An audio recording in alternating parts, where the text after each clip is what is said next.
Hello all.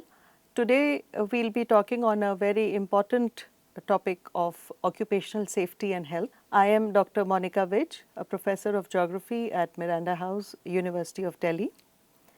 So, occupational health is something which is very pertinent to all of us, affects everyone. It is an area of work in public health that promotes and maintains the highest degree of physical, mental and social well-being of all workers in all occupations. So, when we say health, public health, we are talking about not only about the physical health, but we have to be very considerate about the mental health and the social well-being of workers in all occupations. And when we say all occupations, we are talking about both formal occupations and informal occupations. What is the objective of studying occupational health? There should be a prevention among workers of departure from health caused by their working conditions, the protection of workers from risk resulting from factors which are adverse to their health, placing and maintenance of workers in an occupational environment which is adapted to his or her physiological and psychological equipment.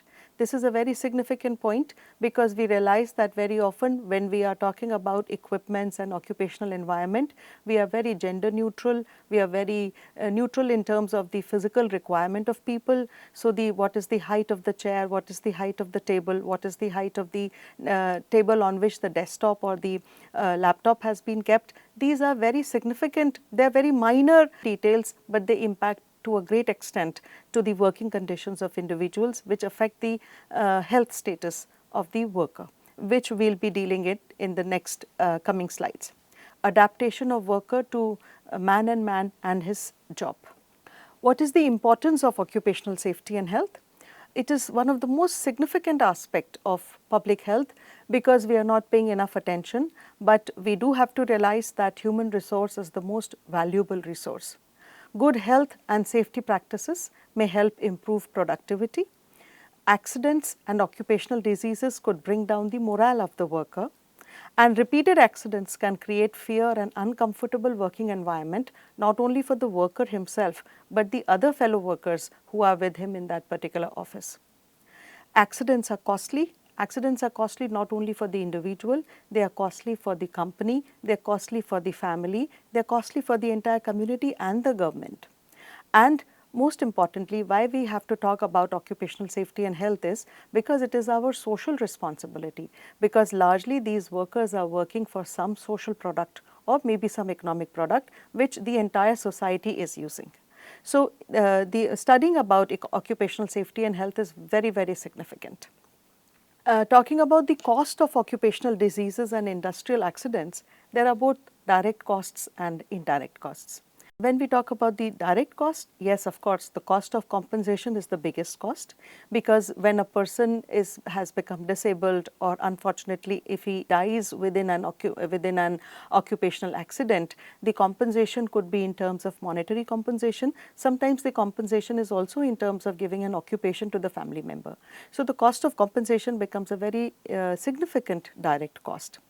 Second important direct cost is the medical fees, and we all know that the medical expenditures and the medical experience is very tiring and very costly and very complicated. So, for any small slip or a fall or a negligence on the part of the employer or the employee himself, the accident might lead to large medical expenditures and large medical stays within the hospitals, which becomes cumbersome not only for the person but for the entire family.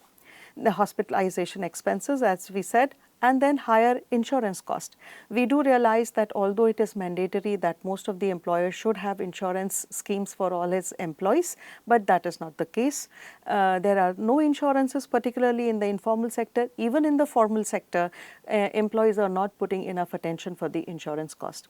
And whether the person is getting affected because of a occupational accident, so ideally the employer should pay the insurance cost, but there is no insurance, as a result of which the person either pays all by himself or might have to leave the job.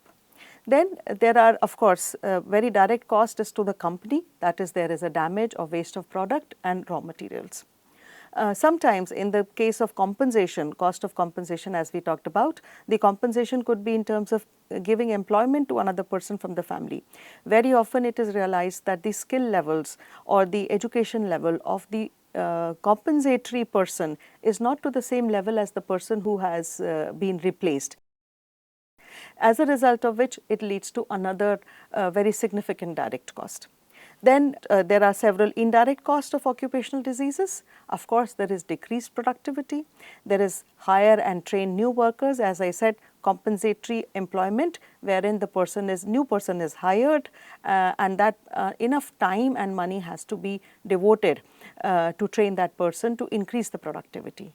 And of course, the time, management of time is lost to a great extent. So there are large costs of occupational diseases and industrial accidents, both direct costs and the indirect costs. Here in the picture, small graphic, we can see this is an occupational disease which we had talked about earlier. I had mentioned in my earlier slide that the equipment should be pertaining to a person's requirement. Here in this particular graphic, we can see a person is sitting on a very uncomfortable chair where he has to bend his neck and he has to focus on the laptop. So this is a very common occupational disease, occupational hazard which we see around us, but we are not paying enough attention to it.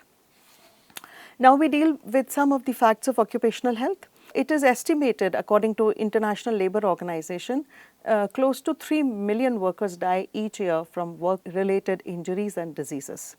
And out of these 3 million workers, if we can see the pie diagram on our right, we will find that majority 71% is from Asia, second number is from Africa, third is from America, and Europe is the least. So it shows that what countries are paying enough attention to the occupational safety and maintaining good equipments and safety measures, preventive measures so that the occupational hazards do not take place. The economic cost of occupational injuries and diseases amounts to 4% of global GDP annually, which is a huge amount. More than 12 million people, mostly in developing countries, die from non-communicable diseases in active working age. When we say active working age, we are talking about 15 years to 45 years, which is a big loss to any economy because that is the productive age in which people are losing lives. 70% of the workers do not have any insurance, as we have talked earlier, to compensate them in case of occupational diseases and injuries. And 37% of all cases of back pain, 16% of hearing loss, 13% of chronic pulmonary lung diseases, 11% of asthma, 8% of injuries, 9% of lung cancer, leukemia, depression are caused by certain occupations which we are not relating to the occupation. But the actual reality is that in many countries, more than half of the workers are employed in the informal sector with no social protection for and no regulatory enforcement of occupational health and safety standards. As we can see in this pie chart, Asia accounts for 71%, more than 71% fatal occupational accidents, and Asia as an economy has a large percentage of workers who are working in informal sector where they do not have any preventive measures, any regulations, any legislative measures to support them, or any employee backing them for their accidents.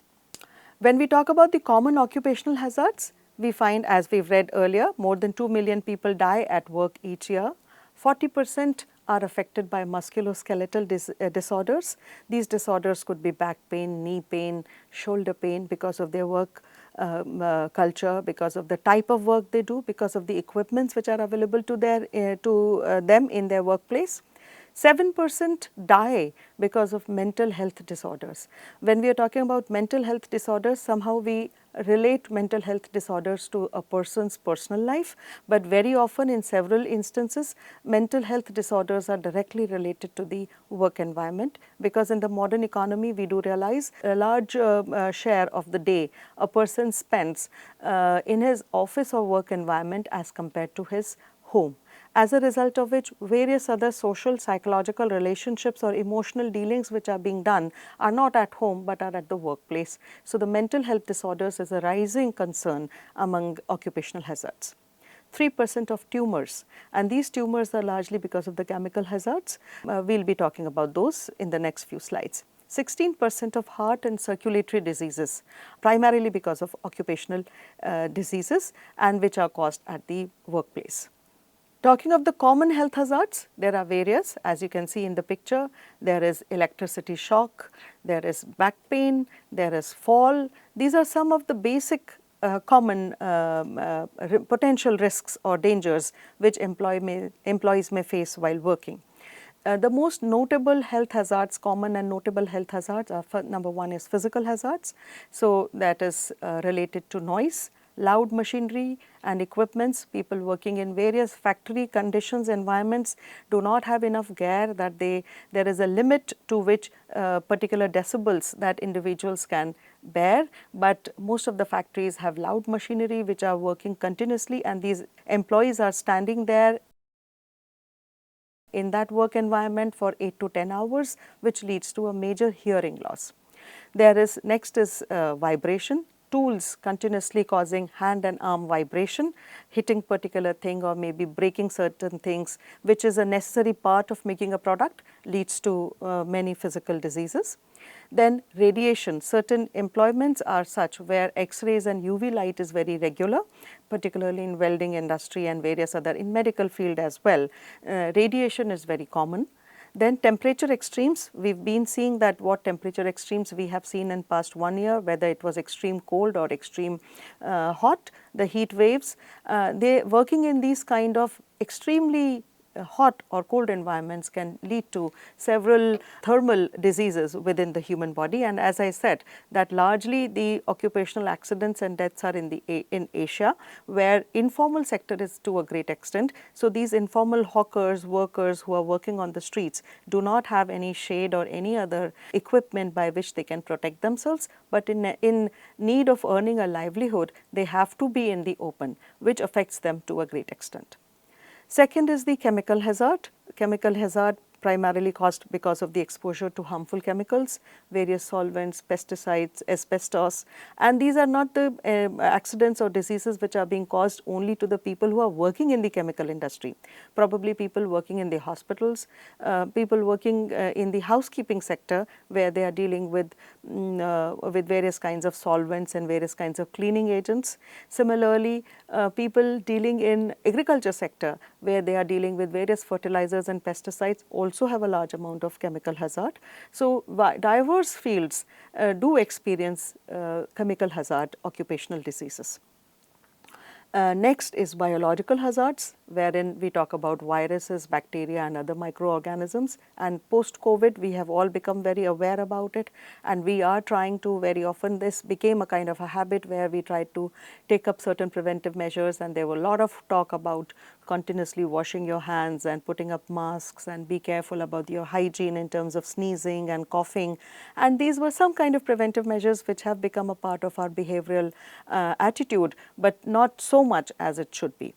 And particularly the biological hazards is among the people who are working in the healthcare industry, in laboratory environments, even in schools and colleges, wherever there are labs, the teachers as well as the students, they are very vulnerable to biological hazards. The third important common occupational hazard is related to ergonomic hazards, that is poor workstation design. As I said earlier, who is sitting on what height of chair, what is the height of the table, what is the height of the person, does he have to bend his neck to a great extent, is the chair on which he is sitting or he or she is sitting is suitable to his physical makeup. These are very significant considerations which we never pay enough attention to. Improper seating, workstation setup, repetitive motions. Certain employees we find that they are continuously working on the laptop where their fingers are working, which might lead to very strained joints, which might lead to musculoskeletal issues later on in life. Tasks requiring repetitive movements are some of the ergonomic hazards. Very significant occupational hazard which is not again recorded properly is the psychosocial hazard. Stress becomes the most significant occupational hazard currently. High workload, this stress could be because of the too much work, very tight deadlines. There could be workplace violence. And then when we say violence, violence is not only always about physical violence. Violence is also abusive language, humiliation. Violence can be very silent violence, but people can feel it. Bullying is one of the reasons, one of the harassment, bullying. These are some of the psychological, psychosocial hazards which people very often complain in their work environments. Sexual harassment, discrimination, exclusion are various other issues by which people do feel psychologically traumatized. These are the list of common health hazards. Again, the same from chemical hazards, we can have the health risks in terms of the respiratory diseases, leukemia, shortness of breath, eye and skin irritation, headaches, etc. Physical hazards generally lead to hearing loss, skin burn, hand and arm vibration syndrome, heart stroke, etc. Ergonomic hazard sources and the risks could be musculoskeletal disorders, cumulative trauma disorders, stiffness in the bones and joints and body, and loss of coordination. Biological hazards can lead to blood-borne diseases, skin irritation, airborne pathogens such as the common cold, and very frequent infections which we are finding these days. These are all biological hazards which are affecting larger section of population. And lastly, psychosocial hazards, wherein we have large number of people complaining about anxiety disorders, depression, hypertension, cardiovascular diseases, and so on. So people talk about high BP, people talk about diabetes, people talk about hypothyroidism or thyroidism, and people talk about cardiac arrest and cardiovascular diseases, wherein we very often hear cases where people say that the blood reports and all the biological parameters were fine, but the person was affected by some reason that he suddenly the BP shot up, or he or she was affected by cardiac arrest. So these are certain occupational hazards and occupational neglect of the occupational safety which should be given. Now we go into a little detail about the common occupational risks. Fall becomes one of the most leading cause of unintentional injury and deaths worldwide. Primarily in Asia, as we saw, more than 72% people are dying because of occupational hazards, and this is largely because of the fall. As you can see in this particular picture, this is building construction, but here we find that the workers are wearing proper gears, they have proper helmets, they have harness, they have proper uniform, but most of the developing countries, low income and middle income countries, we would find that the workers work in a very negligent work environment without proper dress code, without proper harness, without any equipments.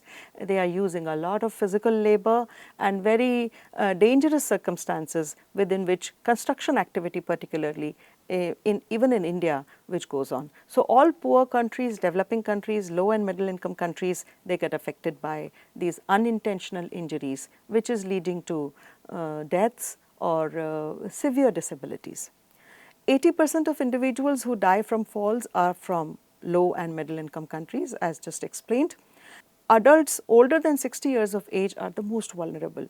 We all know biologically people above 50 years have a lot of muscle stiffness and have a lot of musculoskeletal problems as it is, but because of a desire to earn livelihood, people keep working for a larger number of years, which leads to greater propensity to fall, and a fall in such kind of age group leads to severe disability or probably sometimes fatal. It turns out fatal. Falls are responsible for over 38 million disability adjusted life years. That means 38 million people annually are getting disabled and leading their life in a very disabled condition, which is impacting their quality of life. It is also impacting the economy of that particular country and that particular community. Of course, disability leads to further socio-psychological issues which are not accounted for. Disability does not have to be, a person does not have to be a born disabled person. Sometimes we find that a simple problem in climbing up the stairs, coming down of the stairs, standing for long hours, having various musculoskeletal requirement in the workplace leads to large amount of disability, which goes unaccounted for. Another occupational risk in the health sector, and we find that although for any occupational health disaster or risk, we will immediately turn to the hospitals or to the medical support, but we have to realize that within the medical sector as an work environment, there is a large occupational health hazard and vulnerability which exists. It is the data shows that 54% of the health workers in low and middle income countries have latent tuberculosis. When we say latent tuberculosis, that means the tuberculosis exists in the body but has not been diagnosed. It is generally taken up as a common cold or cough or some other things. Either the person has not taken the effort to get it diagnosed, or it has not been diagnosed, as a result of which the person remains as a carrier of tuberculosis, which will be passed on to the next generation. And so this is a very 54% is a very high percentage of workers to have latent tuberculosis. This percentage is 25 times higher than the general population. And again, as we said, that majority of these health hazards exist in the low income countries, the developing countries of Asia and Africa. The data has shown that roughly 40 to 80% of nurses in clinical settings have very chronic lower back pain compared to 18% among office workers. Now, it is nurses. I would also say that women working in the beauty parlor sector, beauty salons also have a large chronic lower back pain issues, which goes completely unnoticed. Nurses in particular, because the clinical settings are such that they have to stand and give medical support to the people who are lying down on the bed, as a result of which they are perpetually turned, and they are the spine is constantly at a lot of stress. So this is the nurses, both male and female nurses, they complain of very chronic lower back pain. And there is not enough medical wellness programs for the medical caregivers, because they are so much overworked in the hospitals and clinical settings that they would never get a time to care for themselves. Although in developed countries, in richer economies, enough wellness and fitness programs are a part of the work environment, wherein when the workers or nurses or all the staff which is coming in the morning will have to necessarily do some physical exercises in terms of simple meditation or simple yoga exercises or simple stretching. But here the work environment is so stressful and it is so demanding, and the quantum of work is so much that people would never be able to give those 15-20 minutes for themselves at the workplace for their own wellness. So globally, 63% of health workers report some form of violence at the workplace in the health sector. That is very significant. And when we say violence, violence is not necessarily physical violence. This violence can be abusive language, it could be wrong treatment, bad body language. All these things is the form of violence, because the patient himself or herself is so stressed out, the family members are so curious and so anxious that all their stresses and frustrations are taken out on the healthcare provider, maybe the doctor as well as the nurses. So 63% is a huge number. 63% of health workers report some form of violence at the workplace. Again, this is a very significant health hazard which might impact them in terms of mental health issues and depression or anxiety to themselves. During COVID-19 pandemic, 23% of front health line workers worldwide suffered depression and anxiety, and 39% suffered insomnia. Obviously, those times were so demanding and so vulnerable for every individual, particularly the people who were in the hospitals. It was such a stressful time that nobody bothered that what was happening to their health status during those times, when they would see number of people dying every day, the families crying, and a complete state of helplessness, which led to a huge number of people suffering from depression and anxiety among the health workers. So the medical professionals, it is a known fact but not a very openly known fact that medical professionals are at a higher risk of suicides worldwide, because sometimes because they are dealing with human health and human people. So any disappointment in terms of treatment can be internalized by them within themselves, which might lead to extreme steps after depression and anxiety. Sometimes it might lead to suicides. So, in the health sector, particularly the doctors, nurses, the technicians, the people who collect blood samples, they are very prone at picking up the diseases, because the diseases can be transferred from blood, from any form of liquid, from skin. In relation to the health sector, another category of workers which are very prone to occupational health hazards are the waste recyclers and rag pickers, because we find that in poor countries, developing countries like India and various other countries in Asia and Africa, the waste recyclers are moving around without any protective environment. The skin is exposed, the lungs are exposed, the breathing is taking place in those landfill sites.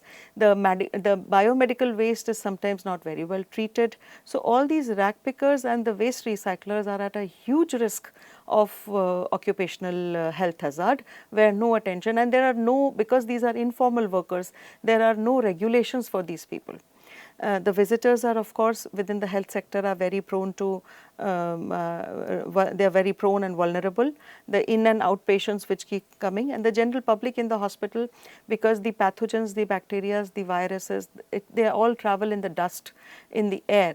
So what we are picking up from the hospital or from the clinical environment, we never know. So a lot of awareness and vigilance is needed, and good practices, so that we try and minimize these vulnerabilities and health hazards.